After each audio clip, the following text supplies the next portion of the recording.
everybody. We're back on King's Row. So at this point, Red at Lucio is 1-2. They lost the first two maps, won the third map. Some shenanigans happened on King's Row. Following this round, our opponent committed a rules violation. So we had to restart the lobby and play a separate replay code for their portion of the map. So it gets a little complicated, but we're going to do our best to make it work. We're starting an attack with a very similar composition. We've got TJ over on the Iliari instead of the Zenyatta, but otherwise very similar to what we had before. And on the enemy team, we still got Garki running a Ramatra on defense. That's interesting. With Symmetra and then Neon and Cheese Toes in the support line. So let's see how this goes.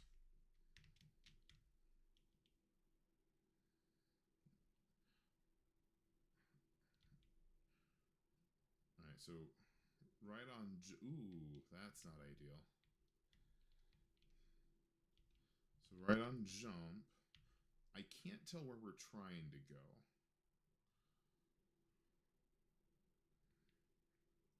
Yep, we got a couple people eliminated. Might lose Ramatra if we're not careful. An important note for tanks, regardless of what tank you play, if a Ramatra is punching into you, don't back up into your team because the punches travel through anything that isn't a solid environmental item. So if you have a shield, if you have a person, if the whole team stacks up together, Ramatra can punch all 5 of them at the same time. So backing up into your team actually makes it harder for them to support you, and you're actually making it easier for him to punch your team. So we got that part. And then also we got Bastion running off all on his own. No, don't do it. Yep. Ooh. Garky got away with that one, but oh, no. Okay, got to pick on Bastion. Can we finish off? Ooh, that Ramatra's getting lucky.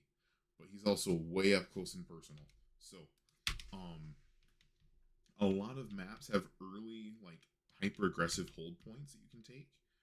If they hold this, there's always a speed or like a speed movement cooldown or a TP way to get out of it. The question is, which way do you go? More times than not, they're going to come right here to try to hold you off.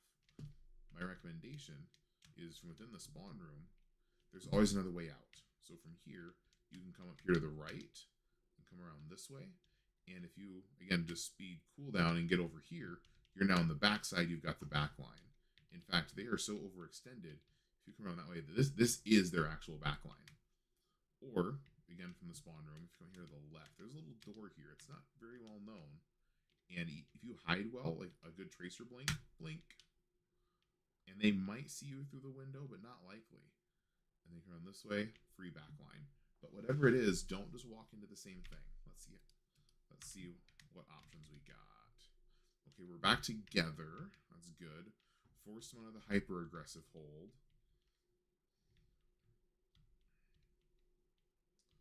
Got a healing turret. Okay, now we're playing poke at the choke. We should have that advantage because they're running a sim, and they're down their tank. Okay, there we go. There we go. Very nice, very nice. But gotta heal up the Bastion. Good, good. Coolio. One of the reasons why they called Ramatra a tempo tank is because he can go from playing poke at the choke from 30, 50 game meters away to right in your face. That's the time when you want Ramatra, where you're wait for it. Ooh, we got a pick. Now let's go. Alrighty, so we're engaging. Ooh, Nano Ramatra with an ult. Ooh, and a Bastion ult. Okay, that's 4 of their ults. We used 2 of our ults at least. That's what it looks like. Hey, 4 for... Actually, no, that's all of their ults. I'll take it, because that means we should still have 3. Well-placed grenade. Don't forget, if you can't get out one way, use a shield or go another way. Okay, so I'm going to back up real quick with that Bastion ult. We're getting there. When you use Bastion ult, you want to think of ways, as soon as they see that first circle drop, when they see the first circle drop, they're going to run. More than likely, they're going to run away from the point. Very rarely will they run towards you, the enemy team. So you want to think of ways you can corral them in and basically trick them into making the wrong choice.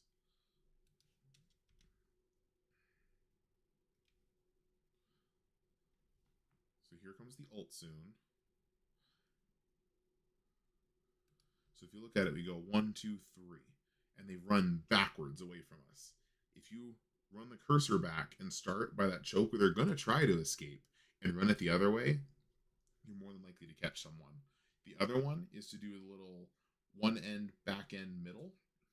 So dropping one like here, and then one on the cart, and then one here in the corner where they end up running to. But you want to do it real quick. Still got 2 of them. Wow.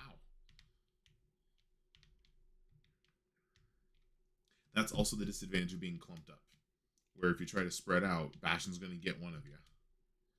Alrighty. Oh, whoops.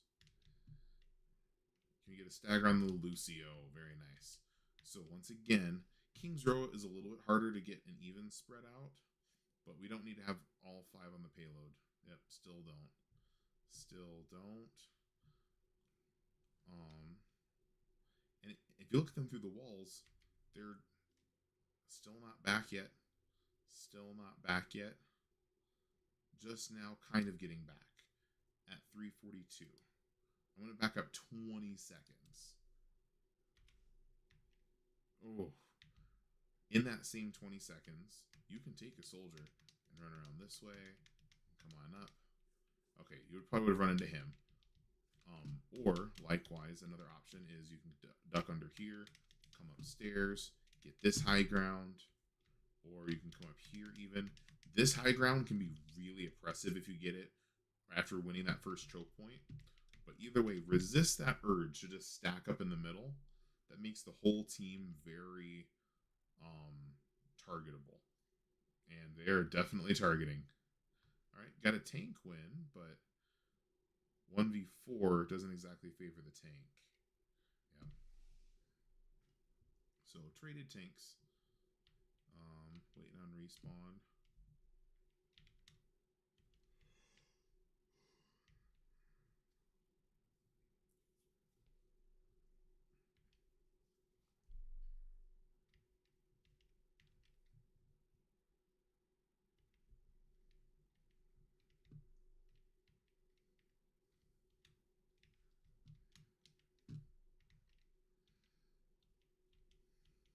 Okay. It's a good healing turret placement, by the way. It's taking some chip damage, but they're having a hard time hitting it. Oh, yep. And you see how they kind of traps the Iliari over here. And now it's just a Ramatra punch through. Yep. Pew pew Mike Tyson.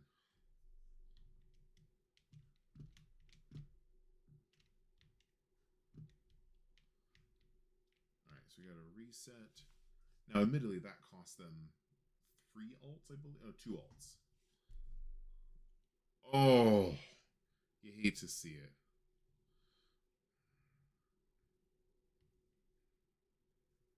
Our turn. Nice. Caught the soldier in the trap. And again, basically made him walk into a bad decision. Now over here on, there we go. I was to say, with a Kiriko support as the only support right now, got to be mindful of the delay it takes for the heals to get from Kiriko's hand to the target. That is her one definitive weakness. Suzu is overpowered. She heals for a lot. Her kunai is hit like a truck, but her healing takes a long time to get there. The farther away she is from the target, the longer it takes for those little ticket card things to get there. Okay. We got a beat and an illy. Ooh, this is not pretty. That was very winnable. Darn. We got team wiped and only took their bastion. But that's 2 more of their ults. I think we'll use 2 of our ults. Yeah. So we'll have hopefully 2. They don't quite have any. So we should charge it up faster. You hate to see it. But I gotta see it again. What's going on with Lucy Doocy over here?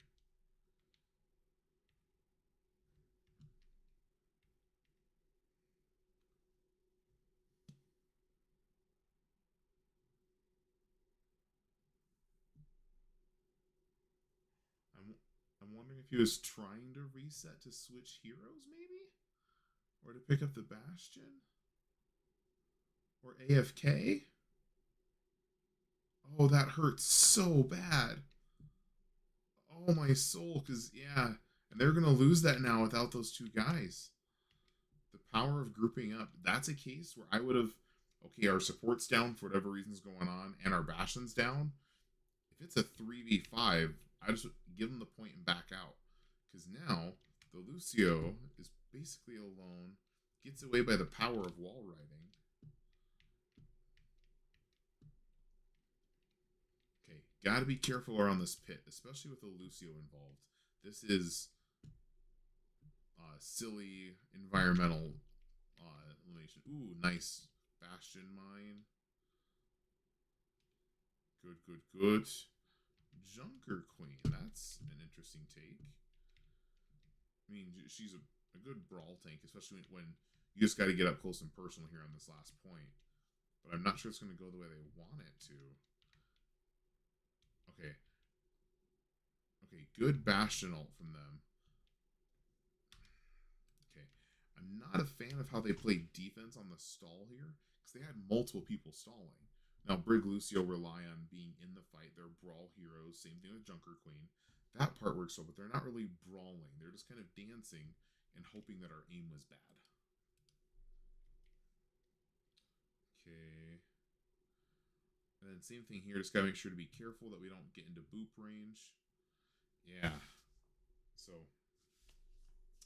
in that regard, we kind of got away with one. And that's the end of round one. And I think this will include everything up until the lobby closing, just for the sake of my sanity and seeing the rules violation in question.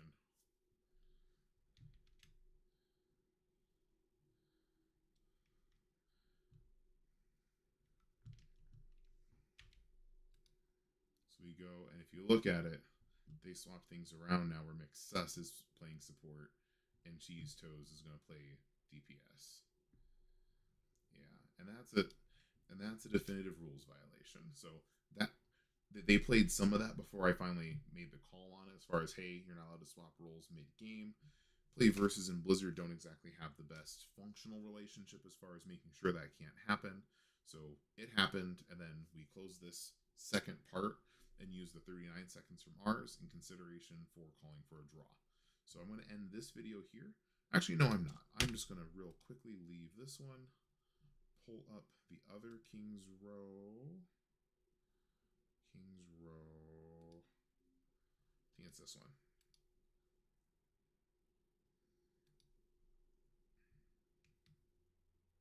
Ah, there we go. Got everyone back in their correct roles. And we're running very much a similar comp. The lovely Polka to Choke. And then they're rolling out the similar comp. Okay, so real quick, that BAP jump also shows you a great place to heal from. Now it takes more practice to, oh my gosh, the voice spam. Just make you guys do laps for that. Anyway, but Baptiste getting some more distance over here just lets Baptiste using high ground is one of his greatest advantages. All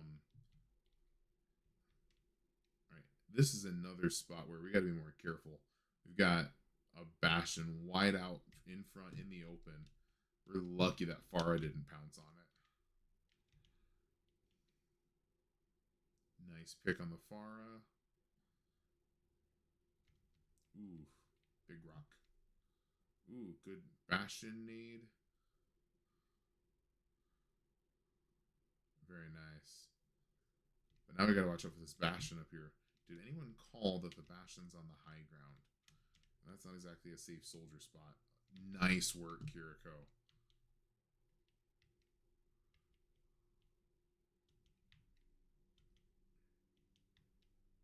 Oh no, don't feed the Sigma glove.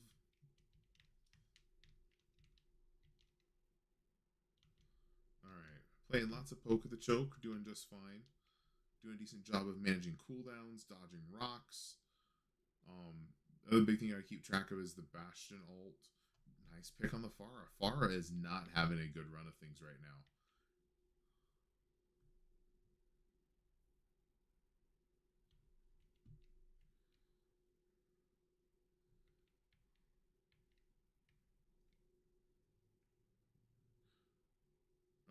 Okay, and in a case like that where you don't have shield, you definitely want to have the tank take that rock. Okay, we gotta. They use an alt. I think we only used one. Uh-oh. Oh, we see 9. Okay, so this is another spot. High ground, maybe? Oh, darn, he's going to run through the main gate. Yep. Okay, so real quick, I want to show you an alternative. So if you're like waiting here on the back, trying not to die, use this left door. Come in this way. Sneak around. This is a popular way to try to poke in. It's too popular. Keep going. Avoid it. Try to stay hidden. Get up the stairs. Ooh. And if you can get here, you can pick off like a respawn coming back to help and get a lot of pressure here. Force them to hide perhaps off the point. You can even get crazy and come over this way or keep running around up here and getting up. Oh, this is gimme space. Sigma can barely reach up there. Moira might be able to. Bastion's vulnerable. Or if you want to be super safe and run all the way up here, you can do that as well. Another option, if you're hiding back here, trying to not get picked off, turn around, run back this way, and then at this fork by Eberle and Sons, there's a little stairwell. Come around this way, up the stairs, come around this way, Scrappo robots, anti-omnic propaganda. And then keep going up these steps, and bada bing, bada boom, you're over the top of the point. Any one of those spots, especially for really any of those long-range heroes, literally all 5 of our heroes work perfect for this, of getting fire around the point, especially if they have the definitive advantage. They've got 4 or 5 bodies down there, and Junkrat and Sigma and Bastion do a lot of damage. So if you can just poke at it and hopefully get a pick, but if you don't get the pick, you don't want to die. So if you do it from way up here, your chances of getting picked off are a lot lower. Now, it's not impossible. Junkrat can get that lob angle just right, throw a little mine. Sigma can reach up there. Moira will certainly throw a damage orb up here that you got to dodge, but it gives you options. And looks like we're probably going to give this one up. Okay, not a bad decision. You know, live to fight another day, but you got to live to fight another day. Might need to back up a little further if we're not going to try to get some damage on that.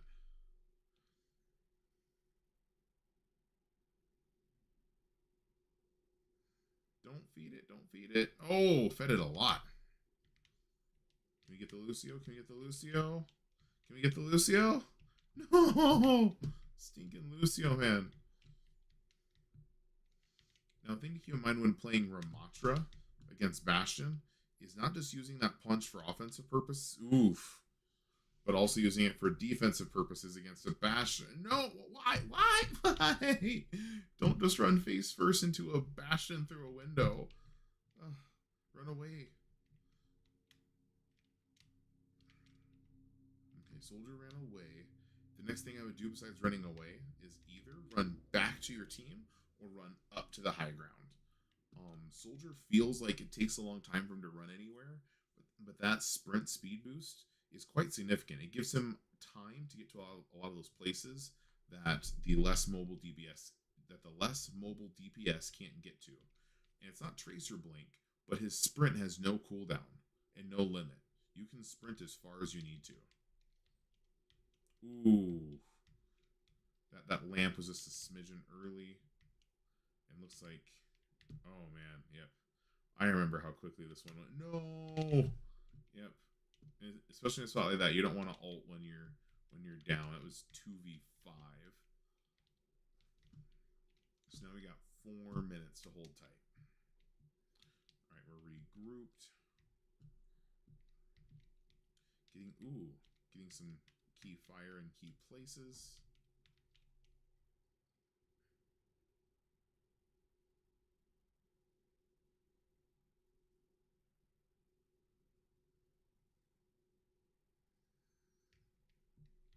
Ooh. Everybody's popping ults. Good lamp. It's a decently even fight, even though they're popping ults too. Sometimes just not dying is more than half the win. Down at oof. And ooh, maybe? What? That should have been an easy cleanup. Ooh. That's critical. Taking and winning those duels. In this case, it was a 2v2. But winning out on a tank like that, they're at a complete disadvantage right there. Even though McSuss just went ape. So yeah, Bastion's not in a good spot. Oh my gosh, the soldier dance of death. Okay, good lamp stall. Ooh, good Ramatra ult to stall, but we got to keep the BAP up. Doesn't happen. Lucio is always a target priority. But hey, that ult forced them back and away from capping. Good job.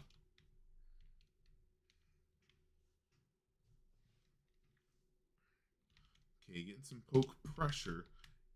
Getting some pressure on them over here doesn't really do much value. If you can kill them, that'd be great. But otherwise, we're just getting out of position for some damage. You might move up a little bit so you can follow up on this thing. Oh, just a little too long between the ult clicks. Uh-oh. Okay, there you go. But use the visor. Use the window. Use the window. Oh, okay. They were smart and ran out of the window. And nice. And that was a beat shutdown if I'm... Oh, no, it wasn't. Never mind. It looked like it. All right. And just like that, a minute's come off the clock. One thing to consider is that each ult fight that uses one or more ultimates takes about 30 to 60 seconds off the clock. So here comes the beat. They're coming in. Oh, that may have been an early Suzu. So they've used 2 ults. We've used 1 ult. Uh-oh, they've used 3 ults. That's not good. Oh, and there goes both your supports. Reasons why you want to spread out.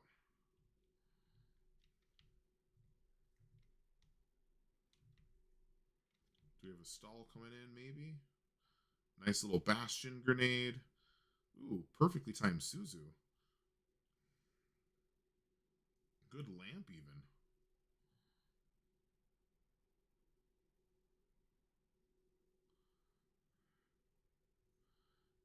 And that looks like that. Yep. So 48 seconds. Now, this is where things got terribly complex. Because they finished with 48 seconds. We finished with 39 seconds. In a normal match, what would happen is that it would show 48 and 39, and then it would reset us both to a minute. Let's see how much time is. Okay, I think we paused before it even like functionally starts. Pretty sure. Yep. So at that point, we ran into the big problem. We couldn't figure out how to get a custom game that gave us credit for the times we had finished. The other team wanted to say, well, we had more time, so we win. But that's not how the hybrid mode works. In an actual competitive setting, you would both go back and run around 3, where teams have a chance to capture the point again and escort it again. But they also have a chance to draw, where neither team fails to capture the point. Based on the time, that was the most likely outcome. And due to simply chronological time constraints, because the match was already going on for a long time, we asked the coach to accept a draw, which he did, and we went on to play the 5th round of Control. Or, sorry, round 5, which is Control.